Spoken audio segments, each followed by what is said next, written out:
Welcome, guys, to the Chokeslam Wrestling Report. I have Mr. David C. Russell. He is the founder of Deathmatch Russell Podcast. Am I correct? That is correct, sir. Okay. Welcome to my show. We've been hitting it off through the social media, Facebook, back and forth, Facebook Messenger. I did hear your show yesterday.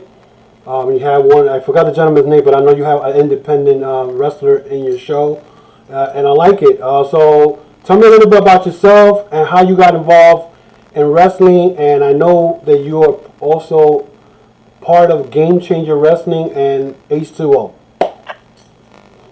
Yeah, well, let's see. I've been on the podcast. I love getting interviews with anybody and everybody.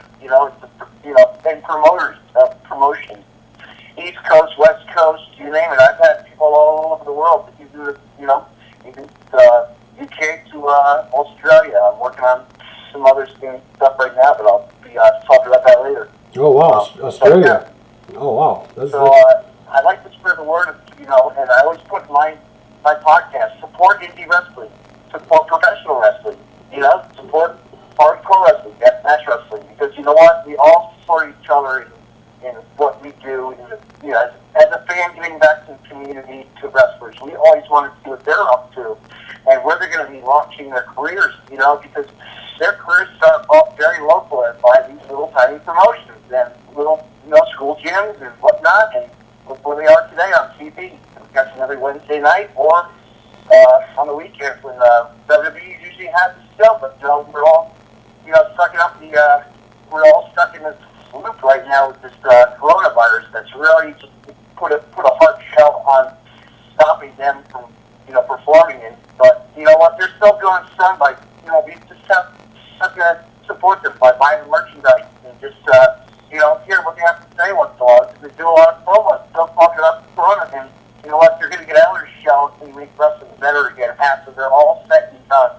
WrestleMania weekend, yeah, we heard that was going to be blown off. I was a little skeptical about that because, WrestleMania, a lot of my friends are traveling to WrestleMania. Game Changer Wrestling actually has the collective going on this year that was supposed to happen in Tampa, which, then Game Changer really took a hit with that. And, with all the wrestlers traveling, and the fans as well, Yeah, that's that. Yeah, that's true because I know that, all these independent shows depend on WrestleMania. And all of them, I remember because last year they were up here at MetLife Stadium and they had a bunch of Game Changer Wrestling had it, Blood Sports, House of Glory here in Queens. They had the G1 Supercard Madison Square Garden, Ring of Honor, New Japan. So a lot of independent shows depend on WrestleMania. Let me say House of Glory, man. There's one wrestler, and I'm sure you people always mention him, and what a great wrestler he was. Yeah, Matt Travis. Shout out. Yes. Speaking of him, it's crazy because I remember when I heard the news, I went to East Coast Professional Wrestling up in Hyman Mills, and I actually did my first commentary in that show, and on my way back home is when I heard the sad news that he had passed away. So House of Glory losing him, it was very hard for us House of Glory fans and guys that follow. But it's true. But as far as the independent scene, now that these guys are suffering because there's no shows right now, guys like Dark Uno, who's now in AEW, was putting out on Twitter, fan support all the indie guys and their merchandise, whatever. And it's sad though that you always have one ignorant wrestler that has already made it and is now making a mockery of what's going on. And some wrestlers don't understand that. Listen, you came up the same way, in the independent shows. Yeah. And absolutely. And a lot of these independent wrestlers, they're in the indies for 10, 15 years and they don't make it in the big time. Not at all. So I'm sure you, who, I noticed not only you in GCW, H2O, I saw Combat Zone Wrestling and some others. Absolutely, Combat Zone, yeah. Yeah, Combat Zone's been around forever. So, and Combat Zone, Moxley came out of there. That's the only guy I remember that coming out of there. But you've been around all these independent guys, and I'm sure you mentioned also how you sometimes help set up the ring and stuff like that. How's the vibe when you're around these guys, independent wrestlers who now they got to wrestle? They could wrestle 25 people, around 25 people, or 100 in the audience. Give me your thoughts on that. Well, as a fan, I've set up the ring before for many of the shows at the Game Changer. When actually, let me bring it back to the history of Game Changer. I'm sure you know the history of it. Well, I'm not familiar with Game Changer. That's why I want to know more. I know Joey Janela has come out of that. I don't know anybody else, but that's why I got you, because you're the man right now who knows about Game Changer Wrestling, and you've been on my podcast. You could share that with my fans, and you can also share it with your fans, and give us, an in-depth. Well, let's go back to flashback when Game Changer first got handed over after it was actually called Jersey Championship Wrestling, JCW, and the promoter Ricky O sold the rights to another promoter, Brett Waterdale, and Danny DeMonto, and they took it over their shoulders, so they carried the Game Changer ownership, and from there, fast forward, they had a promotion. It was running. They had it. Let me just say, Howell, New Jersey was the launch of their promotion. They had it where it was the first time that they were going to step foot into a building, and in front of these fans and just people hearing about Game Changer Wrestling, packing a house every weekend. Like it's just a rush for everybody to see what wrestling's all about, because they wanted to mix it up with Deathmatch Wrestling. Because Deathmatch Wrestling for a long time was a striving promotion. And Deathmatch Wrestling is heard all over the world, and people need to see it's a form of art, okay? And the way that these wrestlers have been trained from Japan to the United States, it's an honor for them to come and get the chance to fly. And we actually, the founder, John Zandon, that was a part of Game Changer Wrestling, made it what it was. Because if you think of John Zandon, you think of CUW. He's a guy that actually went off the roof. They reenacted it, and it went viral. I mean, it went viral with Joey Janela. When it first launched, my gosh, that was a big pop. But you saw stars like you would have these independent stars that would wrestle all week long. You had you could see like your the Ugly Ducklings to David Starr, and I could go on and on and on with the collaborating of wrestlers who step foot in the door of Game Changer Wrestling. Wow, you mentioned David Starr. David Starr, last time I saw him wrestle was, I believe, WrestleMania week of last year. He teamed up, I forgot the other guy's name. They wrestled Private Party. That was the first, that was my first House of Glory show that I went. That it was the Culture Clash, I think 19. They had, I know in that card they had the Great Muta, Pentagon, and Tajiri against LAX and Loki. So, it was a good show. And when I saw David Starr for the first time, that was the first time I ever saw him. He really impressed me. Well, of course, David Starr was a Combat Zone wrestler for a long time, and still is. He's still beyond wrestling, you name it, and he's all over the globe. Yeah. I mean, he's taking his stuff. He's a talented wrestler. Yeah, but you're talking about Loki. Yeah, man, there's a guy I know from back in my days watching wrestling, Jersey All Pro Wrestling. Okay, I'm sure you're for that federation. Yeah, because I know David Starr. I mean, he was becoming because like I said, you got to come to certain areas where you catch the eyes of some type of opponent. I remember, I think he was in Israel last summer, and he challenged, I think it was last summer or spring, when he wanted to wrestle Jay Lethal for the Ring of Honor World title, but something happened, that wasn't to be. But who is one of your favorite indie stars right now that is making noise and is making a name for himself right now in the indie promotions? Well, let me say that this guy, Blake Christian, okay, that's a perfect example. There's a guy who's really made a name for himself. He's actually been, he wrestled all over the world too. So he's been everywhere.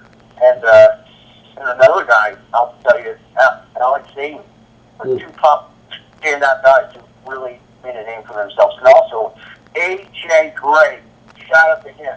He's one of those guys that can dominate. He's the big, yeah, he can take it all the way. But there's a lot of talent you'll see, like Kyle Deep. Funny death, if you're Kenny Lloyd, I'm sure you see the list of wrestlers that come through the door. Yeah. Seeing now, I started doing going to this indie promotion around my way called BWF, Bronx Wrestling Federation, where they had T.G. Marconi, they got Josh Bly. They have Dominic De Niro. That dude is a beast. I mean, he's the champion in that promotion. And, I'm sure I'm missing other people, but this is why I want to get familiar with the indies because, yes, I had gone to House of Glory. Yes, I gone to East Coast Pro Wrestling. But, it's always good to go to these other indies because then, I don't know, they're going to show up in either AEW or WWE or Ring of Honor. You're going to be like, who the hell is this guy? And now you got to sit there, get to know them, or go to Google and do the encyclopedia, whatever you want to call it. And, but it's great to have guys like yourself with podcasts with just, you guys focus only on independent wrestlers. And I got to give a shout out to my girl, Tiffany Ann, All Elite Podcast. She just deals with only independent shows. So it's cool, but I want to ask you a real quick question. What is your opinion on the current state of the major promotions right now, and do you think it's helping indie wrestlers or not? It doesn't really, they're getting,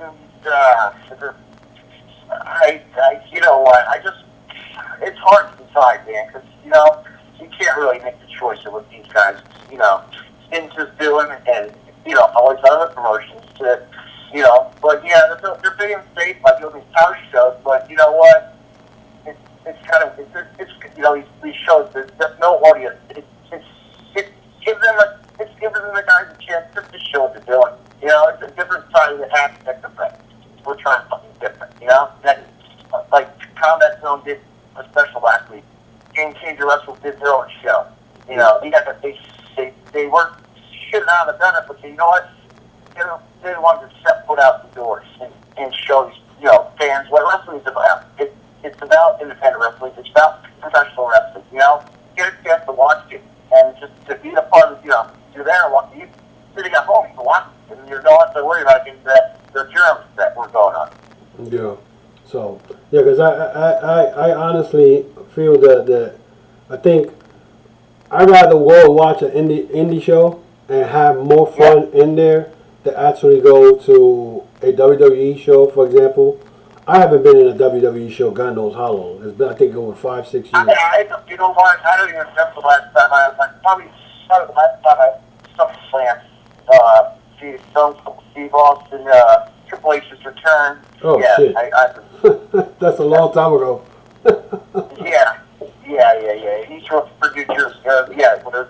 East Rutherford. I think the last time I went to a WWE show was I think they were promoting Brock Lesnar Hell Tour, whatever it was. I think it was 2014, 2015. That was the last time I went to a WWE show.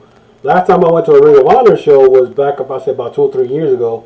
Because that promotion, once the Elite left, that promotion went down. But they still showing. Again, I bring back up what I was talking about. This is why we, as wrestling fans, as podcasters, should check the indie scene because now you see Ring of Honor, you got a bunch of guys you've never seen before. If you're not familiar with the indie scene, when you go to Ring of Honor, watch Ring of Honor, you see what they got. Who the hell is this guy? But these guys are good. You know, but we won't know if we don't check the indie scene. I've seen back in the day, man. I think I have pictures laying around somewhere on my internet. You know, I've been to Ring of Honor when CM Punk left for the WWE. Before he got signed, he paid on Theory. 2006, I can't even remember. Man, it was like insane. Just to see a young CM Punk, you know, give a try to WWE before you know. Yeah. So I'm going to ask you, if you were given an opportunity to be a booker in a major promotion, which one would it be? Well, it's you know, there's so many promotions I could actually mention and say. I like to, you know, But I say major promotion, not an independent promotion. Major. You're talking like Major League Wrestling, Ring of Honor, AEW, WWE, New Japan. You know what? AEW's, I would be help book people to get up to that if I had the chance, you know, because I know the ins and outs sometimes of what they do. I could study what they do in a little promotion. Like, I know what they do, you know. I've been to shows where I help behind the scenes, like, to see what's going on. I can see what goes on, and you get that little, you can take a look at what you're doing. Yeah. You know, and see how it's. They look like they're doing more. AEW look like they're doing more of the old school mentality. As far as when they book their shows and how they do their storylines, they go more to the old school thing. I tell you this much. I mean, I don't know if you have watched AEW the last couple of weeks, but I remember when they this is before they stopped the crowd going into the arenas and all that. I remember when they first announced Lance Archer and he with Jake the Snake Roberts. If this would have been WWE, Lance Archer would have went in the ring and attacked everybody just to, you know, so they could just promote him as this big tough guy, whatever. But if you notice, they didn't do that. They keep pushing him back, waiting. They only did I think a promo of him beating up a bunch of guys in some like farm or whatever, which is Darby Allin's property actually when they did that one. But you know, I like the way Darby Allin. Speaking of Darby Allin, he was one of those guys that actually got a chance by Game Changer Wrestling before, like way back. They had called it the Compound. It was a little small gym, dojo gym that they were running out of, and you know, he got to perform for us, you know, in front of us, and to see him as the youngest, you know, actually go back to my podcast archive. I see Darby Allin's on there. Oh really? Oh wow! I wanted to really check it out. Oh, that's cool. All right.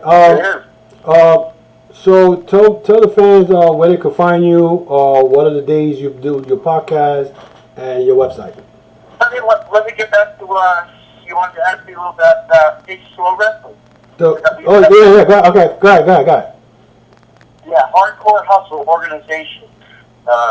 It's H2O Wrestling, and they're in Williamstown, New Jersey. And shout out to Matt Tremont, the owner. He's the Deathmatch winner, legend, and he runs a lot of wrestling shows out of that place. Like, you can come on a Saturday night, a Monday night, you can watch wrestling, the students wrestling every Monday night for $5, or you go on the weekend for $20, $30. You can get yourself a front row seat, watch some wrestling, because they do, you know, they're bringing big things.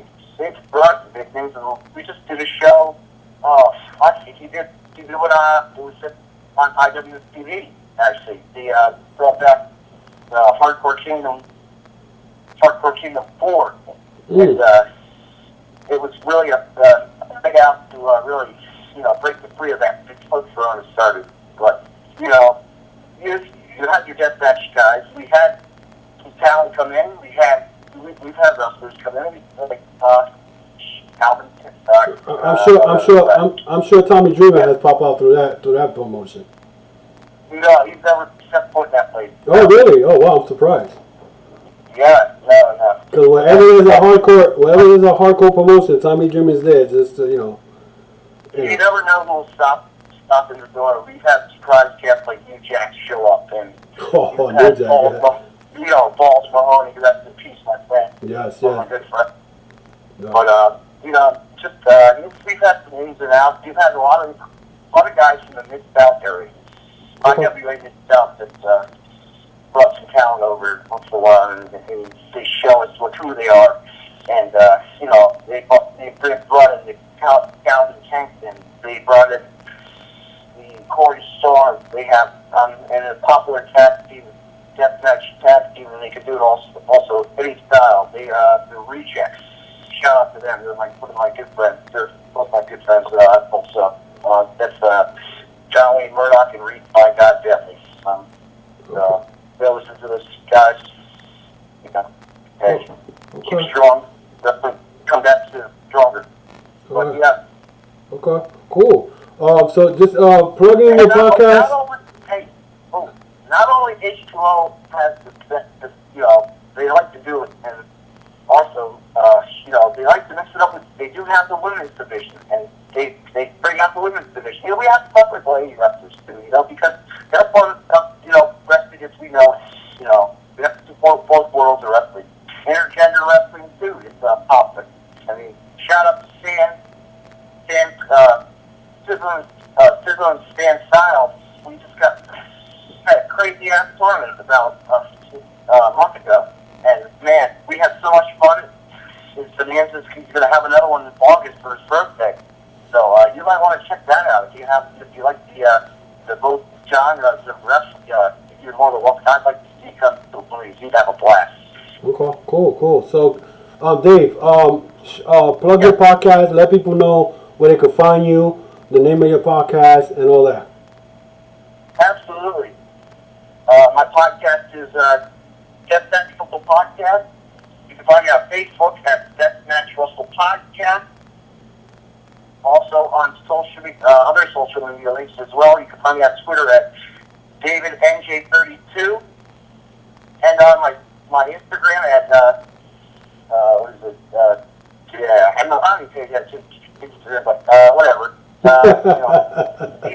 David NJ36, and my website, DeathmatchRussellPodcast.com. Also, fans, just remember, support Indy Wrestling by saving 10% on a purchase, for me, and support Collar and Elbow. Use the promo code Deathmatch Russell Podcast in all capital letters and receive 10% off your purchase. Thank you, fans, for listening. Yeah, thanks a lot, Dave, for coming to my podcast. It's a pleasure. This won't be the first and definitely won't be the last. Just want to thank you for being my first host. Actually, my first guest, on my podcast. We got to do this again, man. Absolutely. We'll just Facebook stuff next time. For something to figure it out, and maybe I'll have you come on my show. I'd like to have you be a guest as well. No problem, man. Have a good day. Stay safe, man. But stay tuned, fans, because I always want to talk this, man. Like I was saying before, I like to come up with guests and stuff. I might have somebody on. I'm working on somebody right now, the one and only OVE. Ohio. The OVE. I'm going to be having Dave Chris on the line. Okay. TNA Impact, he's been all over the world. All right, cool then. All right, man. So thank you guys for tuning in. Once again, I want to thank David C. Russell from Deathmatch Russell Podcast for joining me today. Until then, guys, be safe.